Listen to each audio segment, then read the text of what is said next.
Hi everyone! Welcome to our live streaming of the 2021st webinar with a theme of Stages in Implementing Portfolio Assessment. For today's webinar, we have our guests from other schools and our executive and our chairwomen. Without further ado, let me introduce to you our dear speakers. For the first speaker, we have from the Dean of USEP or the University of Santa Elena Parish. Let me call on Mr. Maldon Ansing. Hello everyone, I'm Magdalios G. Ansing and I am your first speaker, and I am so privileged that I will be speaking in front of you and talk about great things. I hope that you will learn something, and this would be so much fun and great.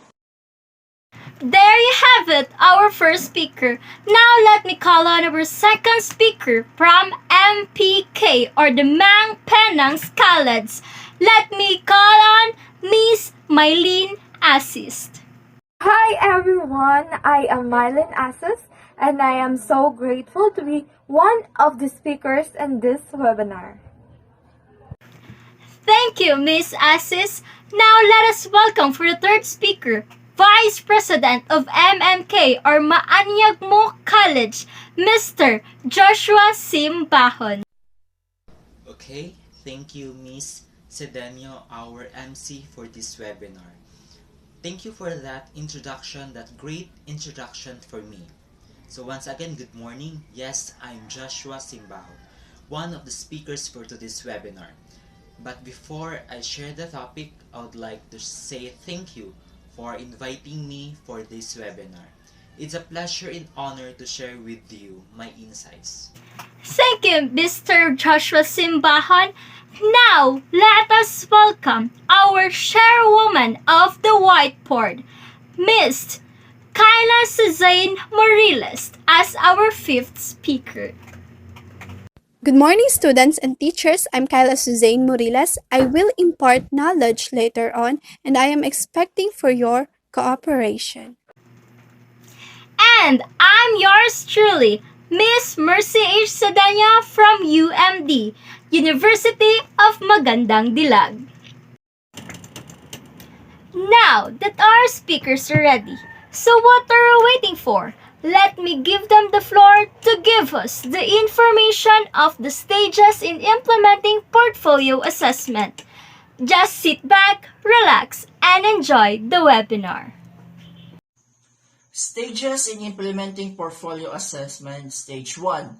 It talks about identifying teaching goals to assess through portfolio. The usual first step of organizing portfolio assessment is to establish the teaching goals.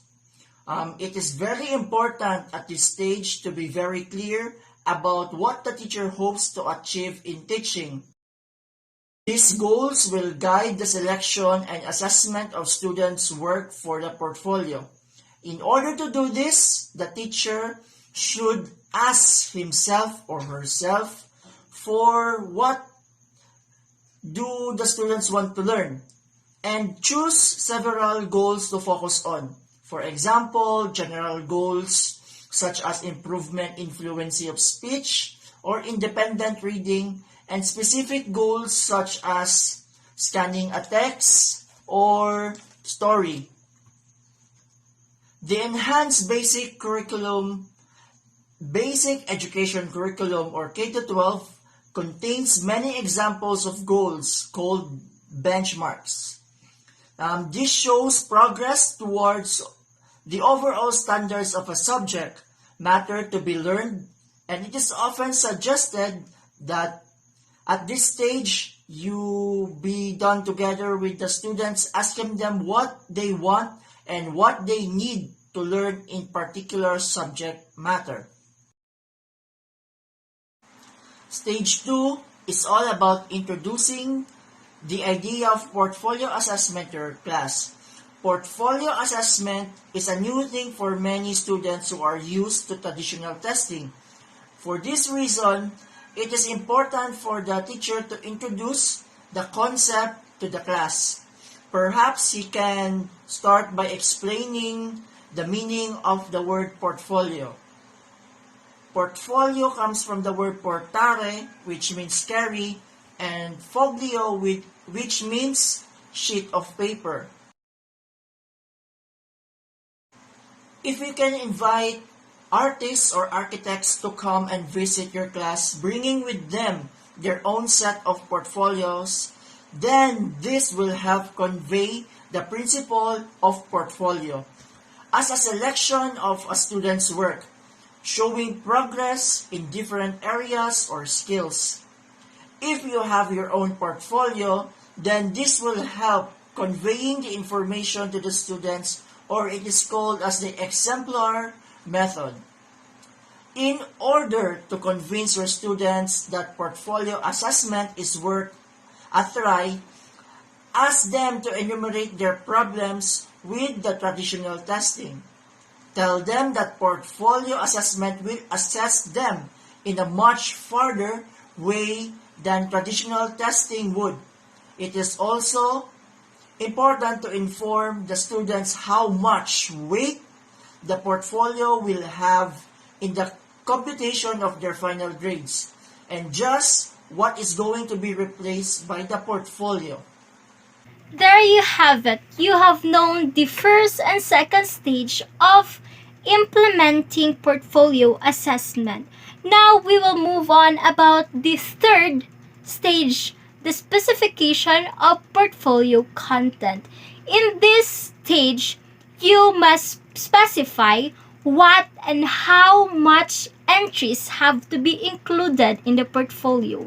You will be having a standard of what student may put in their portfolio. It may be their autographs, biographies, or their contents like their writing, poems, their exams, their quizzes, and even their pictures, family pictures, or whatsoever. And the second one is entries can take many forms such as written, audio, video recorded items, artifacts, animated drawing, model, dialogue, and journals. So from that entries, you can have your standard, or you can have that specifications of what content portfolio must have. The third one is to specify for each entry how it will be assessed. Like having a poem, so you will assess how the grammar or how it poems phonetic itself.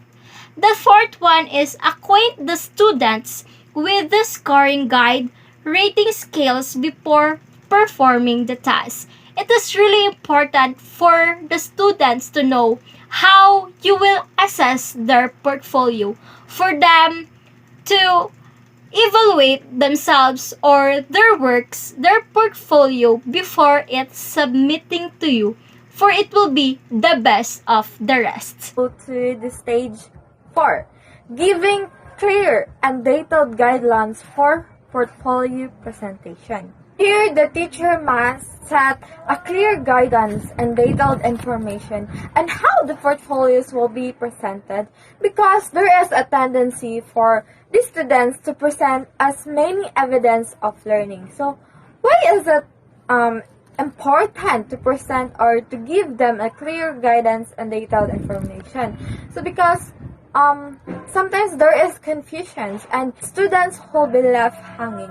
And for sure, if we give enough guidance and detailed information, they are confident to make their portfolio.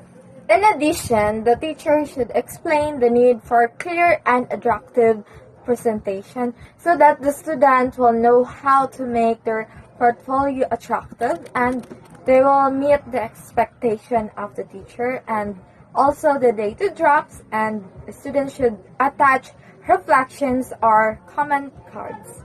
Moreover, it will help if the teacher explain how the portfolio will be graded and when it needs to be ready. Yes, it is very important that the students will know how their portfolio will be graded.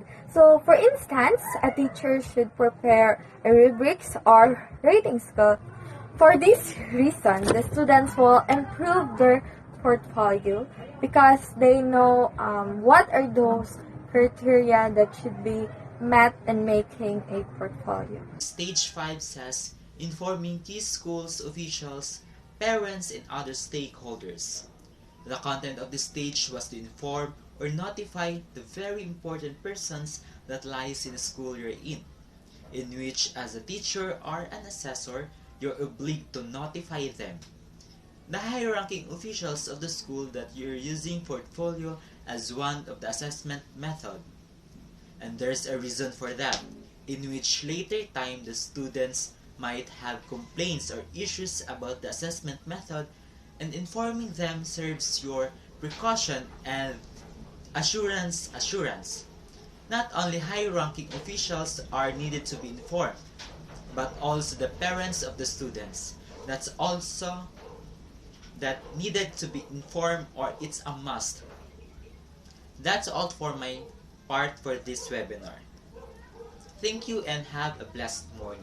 Good morning. Let's move forward to stage number 6, development of the portfolio. In this topic, both students and teachers needs support and encouragement at this stage in the process of portfolio development. The students particularly should get this from an understanding and patient teacher. Teachers will get this by doing portfolio assessment as teamwork in their staff or joining or initiating a support group to discuss questions with colleagues as they arise. Some portion of class time can be devoted to students to teachers, dialogues and conferences with other teachers in relation to tasks of preparing portfolio. There you have it, guys! Our 2021 webinar with its theme, Stages in Implementing Portfolio Assessment. Let me thank our dear speakers, Mr. Ansing, Mr. Simbahon, Ms. Moriles, and Ms. Asis. And also our dear students and teachers who are watching us now live. Thank you very much. Hope to see you again in the next webinar. I'm Mercy H. Sedenio. Adios.